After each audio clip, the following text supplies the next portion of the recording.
Assalamualaikum warahmatullahi wabarakatuh. Sahabat Titik Lunas, sebelum kita mulai renungan hari ini, jangan lupa like, komen, dan share video ini agar lebih banyak saudara kita yang mendapat pencerahan dan kekuatan untuk keluar dari lilitan hutang. Dan yang paling penting, subscribe channel Titik Lunas, serta tuliskan di kolom komentar, "Ya Allah, bebaskan kami dari lilitan hutang dan kuatkan hati kami untuk hidup sederhana dan berkah." Mari kita doakan satu sama lain agar Allah menuntun langkah kita menuju titik lunas yang sejati, bukan sekadar lunas dari hutang, tapi juga dari beban hati. Awal renungan, hidup yang terlalu didorong penampilan. Kadang, tanpa sadar, kita hidup bukan untuk diri sendiri, tapi untuk pandangan orang lain. Kita beli pakaian bukan karena butuh, tapi karena ingin diakui. Kita makan di tempat mahal bukan karena lapar, tapi karena ingin terlihat berhasil.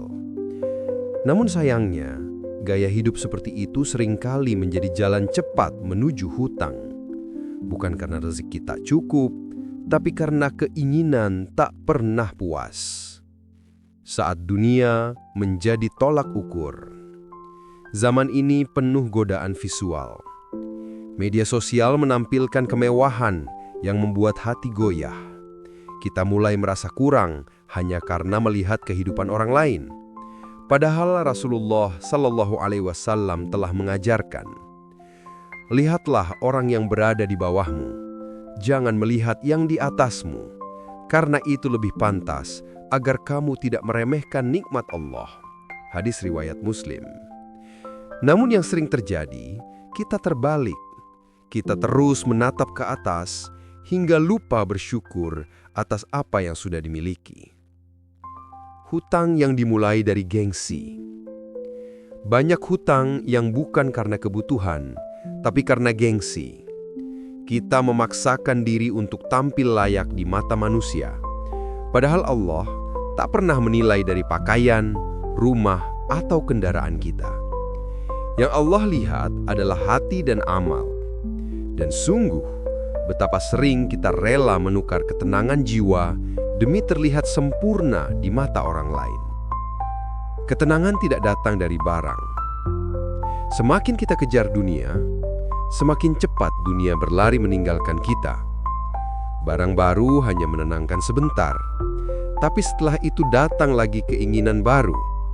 Inilah lingkaran setan dari gaya hidup konsumtif yang tanpa sadar menyeres kita pada hutang demi hutang. Padahal Rasulullah hidup dengan sederhana, tidur di atas tikar, makan seadanya, namun beliau adalah manusia paling bahagia di dunia. Sederhana itu kekuatan, bukan kekurangan. Kesederhanaan bukan tanda lemah. Justru ia adalah bukti kedewasaan spiritual. Karena orang yang sederhana tahu bagaimana mengendalikan keinginan dan fokus pada kebutuhan yang benar-benar penting. Sahabat, mari kita belajar dari sabda Rasulullah. Beruntunglah orang yang masuk Islam, diberi rezeki yang cukup, dan merasa puas dengan apa yang Allah berikan. Hadis riwayat Muslim. Ketenangan bukan datang dari apa yang kita punya, tapi dari rasa cukup di hati. Ketika keinginan menjadi penguasa, ada masa di mana keinginan lebih kuat dari logika. Kita tahu belum sanggup membeli, tapi hati berkata, "Tak apa, nanti dicicil saja." Lama-lama, cicilan menjadi gaya hidup, dan tanpa sadar, beban jiwa semakin berat. Padahal, Rasulullah pernah berlindung dari hutang, karena hutang membuat lidah mudah berbohong dan hati tak tenang dalam ibadah. Beliau sering berdoa, "Ya Allah, aku berlindung kepadamu dari dosa dan beban hutang." Hadis riwayat Abu Daud. Gaya hidup yang mengikis keberkahan. Setiap kali kita memaksakan diri untuk membeli sesuatu yang belum mampu, kita sedang mengundang kesempitan rezeki. Bukan karena Allah pelit, tapi karena kita menolak hidup sesuai kemampuan yang Allah tetapkan. Ingatlah, keberkahan hilang bukan karena sedikitnya uang, tapi karena salahnya cara menggunakannya. Uang yang berkah adalah yang digunakan dengan syukur, bukan dengan pamer. Mendidik diri untuk menahan diri. Menahan diri bukan berarti kekurangan, tapi bentuk kendali diri yang tinggi. Setiap kali kita menunda keinginan untuk sesuatu yang tak penting, saat itu kita sedang melatih hati untuk sabar dan bersyukur. Karena hidup bukan tentang siapa yang paling banyak memiliki, tapi siapa yang paling pandai menjaga amanah rezeki dari Allah. Menyusun ulang prioritas hidup. Sahabat, mari kita renungkan. Apakah kita bekerja keras hanya untuk memenuhi gengsi atau untuk menafkahi keluarga dengan tenang dan halal? Saat kita mengatur ulang niat, Allah akan mengatur ulang arah rezeki. Mulailah dari hal sederhana. Kurangi keinginan, prioritaskan kebutuhan, dan niatkan setiap pengeluaran untuk mendekatkan diri kepada Allah. Kembali ke ajaran sederhana Rasulullah. Rasulullah mengajarkan hidup yang seimbang. Beliau tidak membenci harta, tapi juga tidak menjadikannya pusat kehidupan. Maka bila hidup mulai terasa berat karena gaya hidup, mungkin Allah sedang mengingatkan, kembalilah kepada kesederhanaan, karena di sanalah letak keberkahan dan kebebasan sejati. Menyadari akar masalah.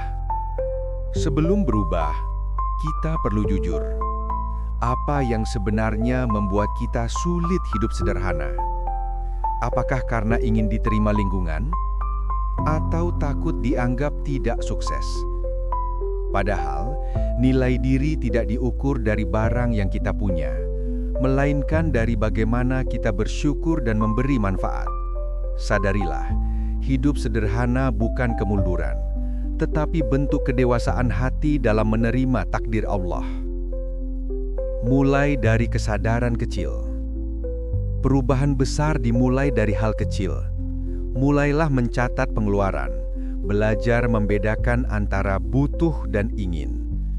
Jangan malu menolak ajakan konsumtif, karena menolak bukan berarti pelit. Itu tanda kita sedang melindungi masa depan dari jerat hutang. Rasulullah Shallallahu Alaihi Wasallam pernah bersabda, orang yang paling bijak adalah yang paling banyak mengingat kematian dan mempersiapkan bekalnya. Termasuk dalam bekal itu adalah hidup yang bebas dari beban hutang. Bersyukur di tengah kesederhanaan. Cobalah lihat sekeliling. Masih banyak orang yang tidur di lantai tanah, namun bibir mereka tersenyum karena hati mereka dipenuhi rasa syukur. Kesederhanaan bukanlah kekosongan, melainkan ruang luas bagi ketenangan dan doa. Karena ketika hidup tak dipenuhi oleh barang, jiwa punya cukup tempat untuk mengingat Allah. Belajar mengatur nafsu dunia. Nafsu dunia itu seperti api. Sedikit saja diberi ruang, ia akan membakar semuanya. Karena itu, kendalikanlah sebelum ia mengendalikanmu. Rasulullah Shallallahu Alaihi Wasallam pernah menasihati, berhati-hatilah terhadap dunia, karena dunia lebih berbahaya bagi kalian daripada ujian Bani Israel. Jangan sampai dunia yang seharusnya menjadi jalan ibadah, malah menjadi jerat yang membawa kita kepada hutang dan penyesalan. Mengubah pola pikir rezeki. Banyak orang terjerat hutang karena takut miskin. Padahal rasa takut itulah yang membuat kita lupa. Allah adalah Ar-Razzaq, Sang Maha Pemberi rezeki.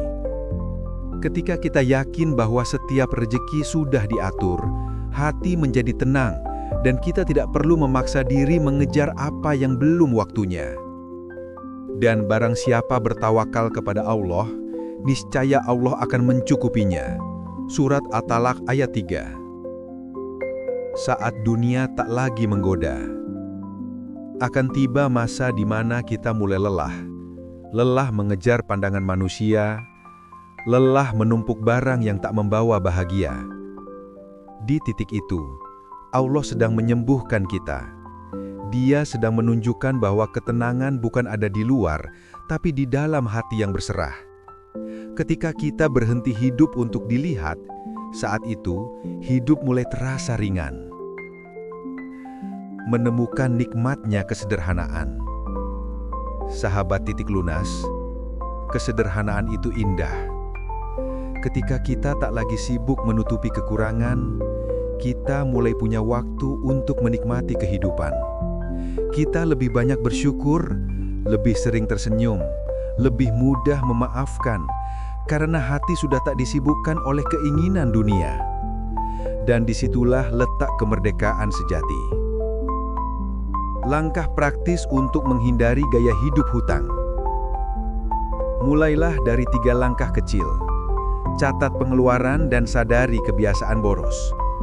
Biasakan menunda keinginan selama 3 hari. Jika setelah itu tetap dibutuhkan, barulah beli. Sisihkan sebagian rejeki untuk sedekah, karena sedekah bukan mengurangi, tapi membersihkan.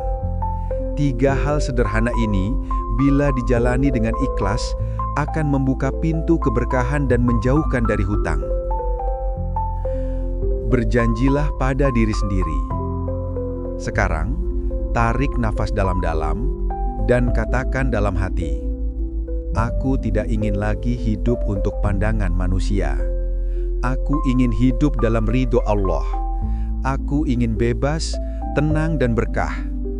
Jadikan hari ini sebagai titik balik dari gaya hidup penuh tekanan menjadi gaya hidup penuh kesadaran. Mari sahabat Titik Lunas, kita tundukkan kepala sejenak dan panjatkan doa ini bersama-sama. Ya Allah, cukupkanlah kami dengan rezeki-Mu yang halal. Jauhkanlah kami dari hutang yang menyesakkan dan hilangkan dari hati kami rasa ingin dipuji manusia. Ya Allah, ajarkanlah kami hidup sederhana. Jadikan kami hamba yang bersyukur dan berilah keberkahan dalam setiap rupiah yang Engkau titipkan. Bimbinglah langkah kami menuju kebebasan yang Engkau ridhoi, bebas dari hutang, bebas dari gengsi, dan hanya bergantung padamu semata ya Rob. Amin ya Robbal Alamin.